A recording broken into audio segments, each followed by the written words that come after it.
Hey fellow runners, I just finished a little 4-mile training run outside. If you're in Texas, it's gorgeous. Let me put these in real quick. I want to run through a little yoga routine. Get the technology to agree with me. I want to run through a quick yoga routine, and I say quick just because 10 minutes after your run is all you need to make sure that your legs, your muscles, your ligaments, your joints, everything stays fluid, mobile, and healthy during especially the winter season. As it starts to get a little bit cooler, it's so important that you adamantly stretch. I don't stretch personally before I go running. I like to warm up a little bit, but I never get my stride too deep until I stretch. So little quick jog for maybe 4 minutes, 5 minutes. Once my body's warmed up, then I'll do a little quick stretch. And let's start there. So you can have your running shoes on. My preference is to be barefoot when I do all of my yoga, all of my stretches, because I want you to use your feet. Our feet are powerful, as we know as runners. But if you have to have your running shoes on, super fine. Let's start with a wide forward fold. So I like these power stances, hands on your hips, gazing out in front of you, solid legs, forward fold at your hips, all the way down.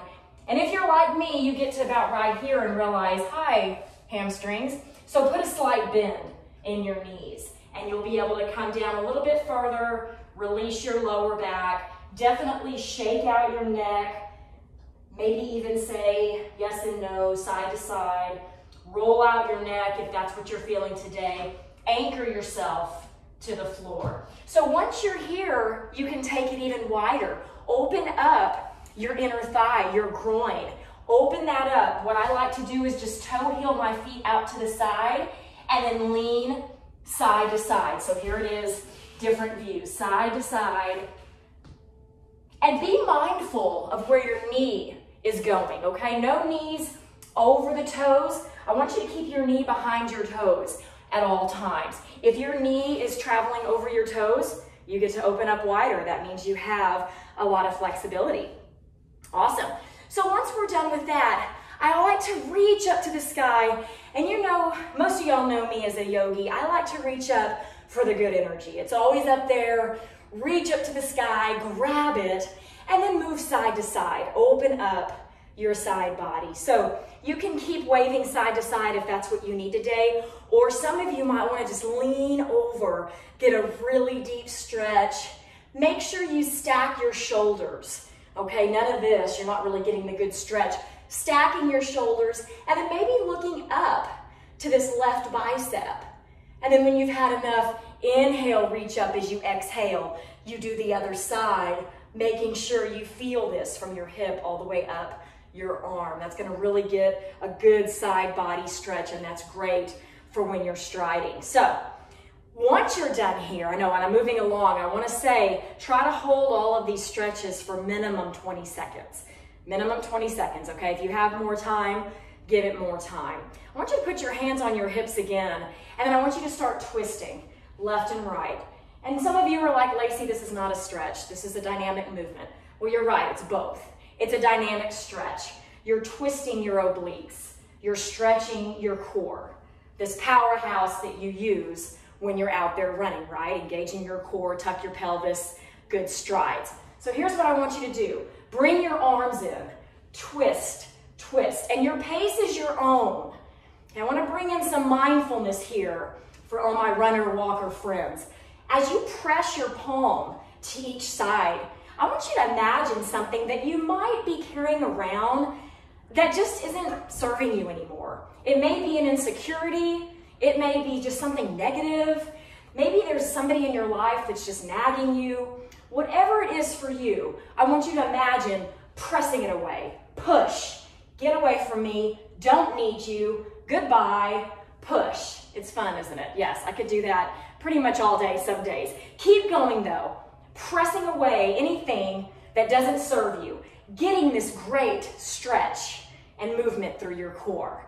Awesome. Take what you need. You can always pause me. Another thing I want to show you, very important for runners, get these these hamstrings again, okay? So I'm gonna turn to the side. You don't have to. Inhale, reach up to the sky. Get a little bit of a back bend. Nothing crazy. Don't dip into your lower back. Just opening up your heart. And then exhale, I want you to swoosh all the way down. Yes, you're gonna say swoosh. Swoosh all the way down. So some of you might wanna just hang out here, get this great hamstring stretch, or you reach up, back bend, swoosh, up, swoosh, inhale, exhale, inhale, exhale. I know it's fun, keep going. Once you have what you need today, come up. If there's any dizziness, anchor down through both of your feet. You're in charge, remember. Last one for now. I want you to grab onto a tree if you're outside, or some kind of structure if you need to. Some of you don't need to. Hands on your hips. Your balance is great. Grab one of your ankles. So I'm going to turn around this way. Grab one of your ankles. So dancer pose in yoga, that's not what we're doing right now. We're putting our knees together, okay? Not out here, that's a different stretch. We're going right here. Both knees are facing the ground, and you feel this quad stretch. It's amazing. You can reach up if you want to, but we stay right here. Press your foot into your hand, okay? That's gonna engage your quad even more, okay? Try to touch your glute to stretch out that quad. So did y'all know when you engage your quad, you're actually releasing your hamstrings? It's fascinating, right? Hold what you need, and let's go to the other side. You always do both sides. So anchor yourself, balance yourself, bring the knees together, both knees facing down to the ground. Hands can be up here. You don't need to put your hand up high. It's enough to just balance, right? Engage your quad, press your foot into your hand, and then change that up. Try to touch your booty with your heel. That's gonna stretch out your quad. Awesome. I could stay in that one pretty much all day. We don't have all day. We've got to get running. Last one. Okay, inhale. Separate your feet a little, about hip width distance apart. Inhale. Exhale. Bend all the way down. Yeah, you might not want to go this far today, but some of you will. You're sinking pretty low to the ground. Your knees are right over your toes. You can anchor your elbows right here to your inner thigh or your knee. You don't have to. Right here is great too. As you keep stretching, you're gonna engage, or you're gonna release all of this inner groin area, inner thigh area. It's gonna open up, lots of stuff gets stuck in there, lots of negativity, lots of toxins. This is a great one to sit in and sink further down into, we call this Yogi Squat, Malasana. And I'm gonna close out today. I want y'all to go enjoy your run. Come back and see me, maybe even after your run today. Stretching every day isn't a luxury, it's mandatory, especially for runners. I'd like to invite you all to a private runners group where I'm gonna share more yoga, more stretches, more tips for runners and walkers as we enter the fall season and more of us are getting outside. If you wanna join me, just message me here, message me on Instagram, I'm Lacey Pruitt. Message me on Facebook, Lacey Pruitt Author. Either way, I'd love to hear from you. Take care.